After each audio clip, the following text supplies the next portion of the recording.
as we go along. Feel free. I'll try and answer some questions for you guys here. Anything you want to know, whether it's nutrition, whether it's carb cycling, whatever it might be, you guys ask, and I'll try and see if I can answer them here or see them on the screen. So what we are doing is getting ready for our carb cycling this week. Right now, what I'm going to do is take some avocado oil. I pre-measured 2 tablespoons, and I'm going to brush some carrots and some cabbage steak. So while you're carb cycling, and really any time that I am eating on my nutrition plan, whether it's my healthy lifestyle that I have or this carb cycle, veggies are one of my secret weapons to help stay full and to help with weight loss. So of course we're going to be having those this week. I cook with avocado oil because it's safe to cook at high temperatures, so that's why I choose this. And I measure it out because if you go too far in the oils, you're going to be adding extra fat in. So I'm just brushing with a little brush to make it spread farther.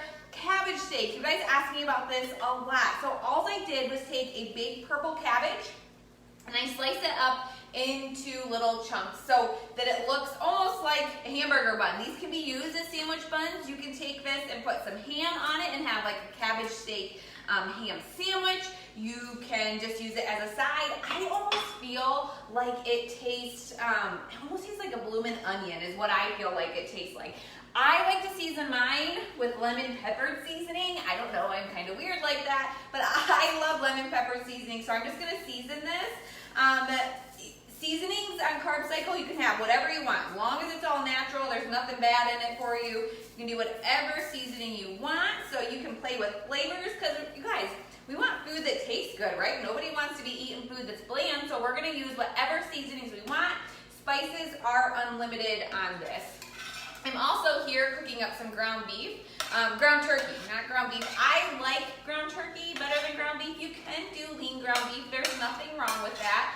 So I have that going too. One of the secrets to meal prepping is knowing what foods take the longest and doing them first. So I had this started while my oven was preheating, and so that now I can throw these 2 things in the oven, which I'm gonna do right now, because they're gonna take the longest to cook. So I have my oven set at about 350 degrees, and I'm gonna put both of these in here. And we're gonna let them cook while I do everything else. The next thing I'm gonna do is work on something for breakfast. So breakfast foods are one that I feel like people are like, I just don't know what's quick and what's easy. So I'm gonna meal prep my breakfast, all except my oats. So every single day in carb cycling, you get to have carbohydrates. So this is not keto. This is not getting rid of carbs. This is getting you back to those nutrient-dense carbohydrates and having them in a different kind of systematic way. So every day, I'm going to be having my oats for breakfast. I do these quick oats. So I do half a cup. I add some cinnamon to it. I put it in the microwave for a minute, quick, easy, and done. You can also make up some overnight oats. I was talking with some of my clients, like you can flavor them up if you want to use some extracts, like an all-natural vanilla extract or maple syrup extract, and play with flavors. That way you could also put a little stevia in there, that's completely okay. But this is going to be my carbohydrate every single day throughout the course of the next 3 weeks with this carb cycling. Let me see if we are getting, maybe I can see the questions. If not, maybe my husband will write them down and bring them in to me. So if you guys do have them, if not, I'll come back and ask them. Oh, Blair, you're prepping too. Good. We've got like 100 people in this carb cycle. It's crazy. Okay, so there's my oats. We don't really need to prep those, but what I did want to prep is some eggs. And so what I did is I took my eggs and I cracked them in this bowl, and then I'm adding my vegetables to them. So you could do peppers and onions, you could do some spinach. I like cauliflower in my eggs. You do not know what's in there, which is great, and it makes them nice, thick, and fluffy. And so this is a way to sneak in veggies for your breakfast, just to put them right here in your eggs. I'm gonna wash my hands really quick because I got egg on them. And y'all, I did not do the dishes for you guys, so that's why I'm facing the other way. So make sure if you do touch the eggs, you wash your hands. And then you're just gonna probably dry them off on your pants because of all this setup. I can't reach them. So all I did was took my eggs and put them in a baking dish. So I measured out what I'm gonna need. So I wanna do 4 servings of eggs. So 2 eggs in here, and then I have 4 cups of cauliflower rice. Now you can mix in different vegetables if you want. This is gonna go to the oven and bake it, and then all I have to do in the morning is warm it up. And also on my depletion day, so the days we're not doing quite as many carbs, we do a little extra protein. So on those days, I'm gonna add in some ham or some ground taco meat or some turkey, just some extra protein that way. So this is gonna go in the oven as well. It pays to have a double oven when you're meal prepping because that's gonna take about 45 minutes. And then all I have to do is warm it up in the morning. Now you guys, I am gluten and dairy free with breastfeeding and for my PCOS, so you're not gonna see a lot of maybe like cheeses and those types of things, which you can have while you're carb cycling. And tomatoes, those types of things. Austin's just super sensitive with them, so we're not gonna see those. All right, so while that's in the oven cooking, next thing I'm gonna do is shred up my chicken. So this is the one thing I started this morning. All I did was took chicken breast. I put it in my crock pot, and you guys ask me this all the time, like, what do you add to it? Nothing. Just straight up chicken breast, no water, no juice, nothing. I let it cook. I normally do the auto setting, so it's 2 hours on high and then 4 on low, but you can do whatever setting your crock pot has just to get the chicken cooked. It's gonna be nice and tender and juicy, and you're gonna find all kinds of nice flavorful juice in there, which we're gonna dump out. So that's what I did before I got on, is I just dumped, I took the chicken out and put it in a bowl, and I dumped out the juice. It's best to shred it right away. It's definitely more tender when you do that, but that's okay. So I think I have a total of 10 pounds of chicken here. You get to eat extra protein on this to make up for the days where you're a little bit lower in carbohydrates. Again, this is not keto. You still eat carbs on this. It's just a different way to get back to those good nutrient-filling carbohydrates like grains and oats. The other carb I'll do on my restore days is some refried beans, and those are the days where you can also have fruit. Fruits are considered carbohydrates in the way I eat. And so you only get those on your restore days, as you can have a certain amount of fruit for those. But my main carbs are gonna be refried beans for my lunch because they have protein, so that's also gonna help keep me full, which is a win, and my oatmeal. And so this is gonna turn into buffalo chicken. This is my favorite. You guys, I make this probably every meal prep because it's so easy, it tastes good. The boys love it. They can make it into a sandwich where I can have this over spaghetti squash. I can have a buffalo chicken salad. I can even put it on my eggs in the morning and make like a buffalo chicken egg. It's so good. If you're doing, you can have like cheeses and stuff. If you're not dairy free, you can throw a little bit of cheese in here and make it flavorful that way. So all this is shredded up chicken breast. I think we got all of it. And I just eyeball some hot sauce. That's it. And I just mix it up and I keep it in the crock pot, and it is so good, so easy, and so versatile, which is what I love, and full of flavor too. So that is, woo, I like to throw stuff. I already broke a pan today. I have these nice ceramic pans that I bought when I was pregnant with Amory because I thought every single pan in my house was toxic and gonna kill us. And I dropped one of them and broke it. Thank God it was a small one because they were not cheap. I went a little crazy with it. So all we have to do is mix that up, set that there. I'll have to go to my phone to see what questions y'all are asking. And we're just gonna let that stay on warm. And I still got my ground turkey here. So what you can do with this, if I wasn't sensitive to tomatoes for Austin, I would take this and pair this with some just Rotel tomatoes and put over my spaghetti squash and have like a pasta night. But I'll just keep it plain, and what I'll do is I'll put some like balsamic dressing and put it over some spaghetti squash. I might make it into a salad one day and pair it with some dressing or some hot sauce, and even maybe just mix it into my eggs. So just another way to have some protein. The next thing I'm gonna do is finish my spaghetti squash. So here's another question we get a lot is, how do you do your spaghetti squash? So the only thing I did before this video is my spaghetti squash was whole. So I took it and I poked really, really big holes in it. That is the key, because if you don't, it might blow up in your microwave. And I microwaved, I have 2 of them, for about 15 minutes. And so then you let them sit so they can cool off, and I cut them in half so that my hands weren't burning when I did this. And all you do is you take and you scoop the seeds out of the inside, and then the next step is you just shred and you get this nice spaghetti looking spaghetti squash. Okay? This is a vegetable, which is great. So if you're someone that's like, well, my family wants pasta. Well, I do spaghetti squash and I can make up a pan of pasta for them. That's no problem for me. You guys, I just have to come to accept, like, I'm gonna eat how I feel good. It's funny, we were talking about emotional eating and how do you combat that, and I was actually realizing I have emotional eating, but for me, it's when I eat bad stuff, I just feel bad about it. So my way to overcome that is just to eat healthy, and I'm completely okay. The boys want pasta, they can have pasta. I want to feel good, and eating this is what makes me feel good, and so that's kind of how I combat that. So while this is finishing, that's all I'll do is just take this and shred this up, and then I have nice big servings of spaghetti squash that I can use as a vegetable throughout the course of my week, and a nice big filling base. 1 cup of spaghetti squash is roughly 30 calories, so that's a great win. It's nice, big, and filling, has lots of fiber, lots of good nutrients in it, and it's not going to add on a ton of extra calories.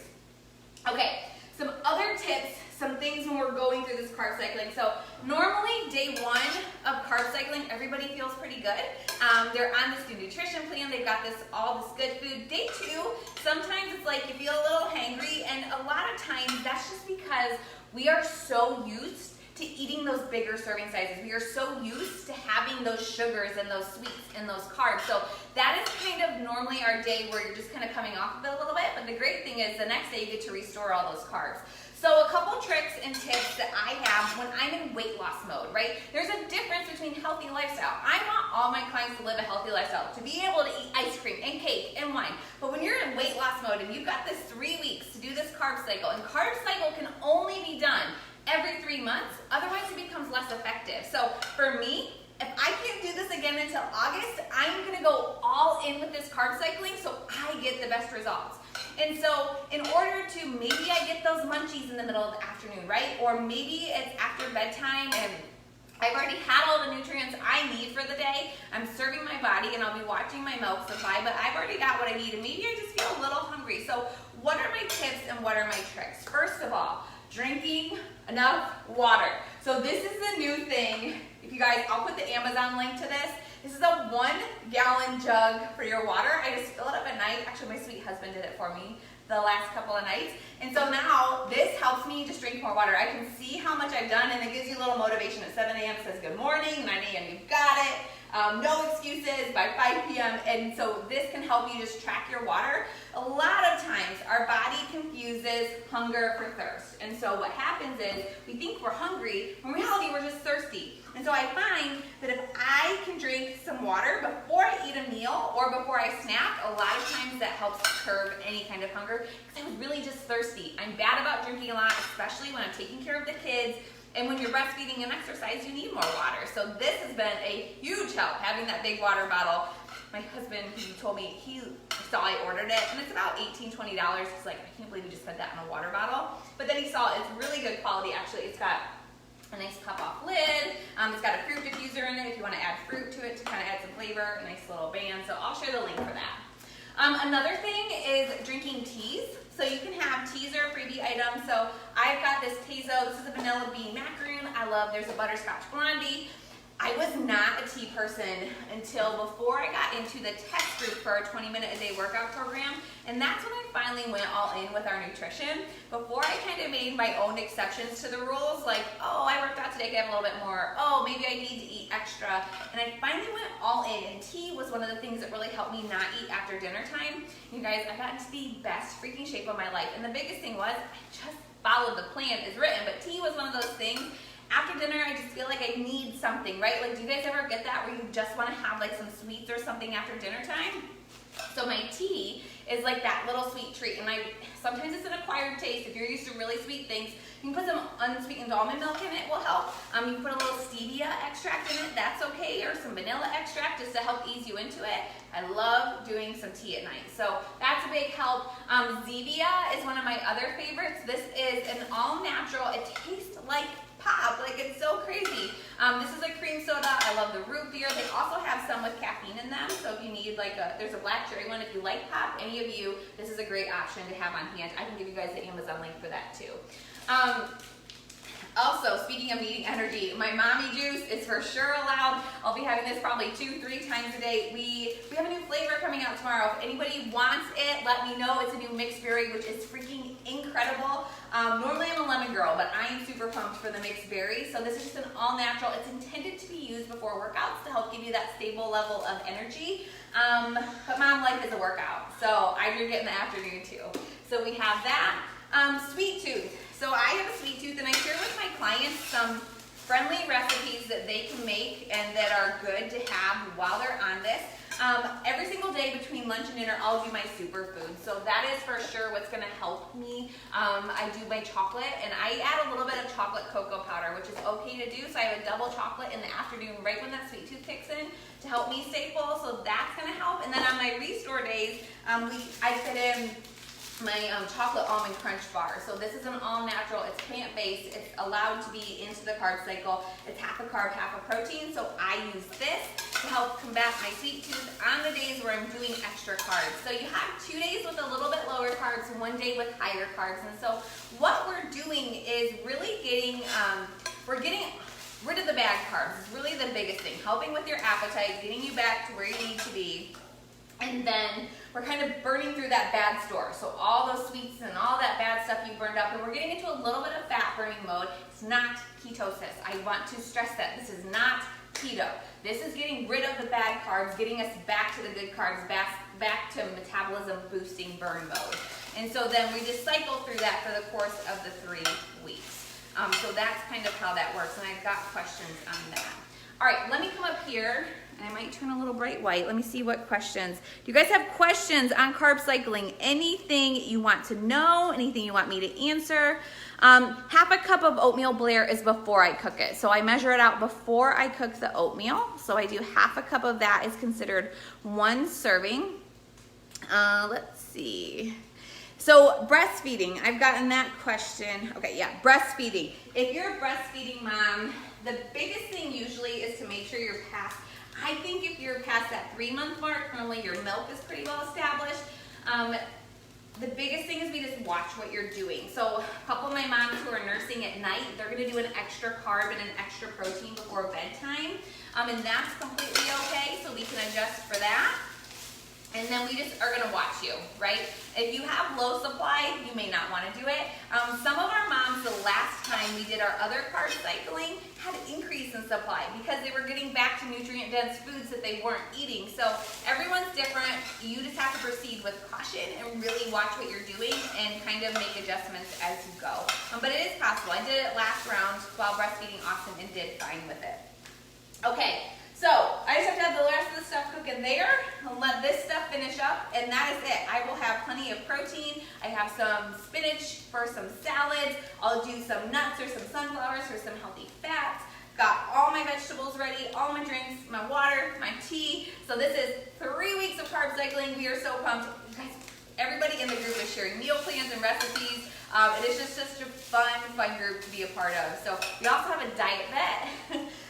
Some of them wanted a little extra push, so they're all putting in $10 in a pot, and the highest percentage of weight loss is going to take away a little cash. So we're doing some fun things like that and giveaways just to stay on track and be incentivized to do this. So y'all let me know what questions you have, if there's anything else you want to see more of. But this really, maybe an hour time to do all this. By the time, and it took a little longer to set it up for you guys, but normally about an hour is what I spend on meal prep for the week. And if you want, if you're working, you can portion it out and put in containers. We just are home, so I just measure or use it on a food scale. We keep it really simple, easy peasy, on track. So, all right, guys, hope you're having a great Sunday. Let me know if you guys have any questions. We'll talk to you all soon.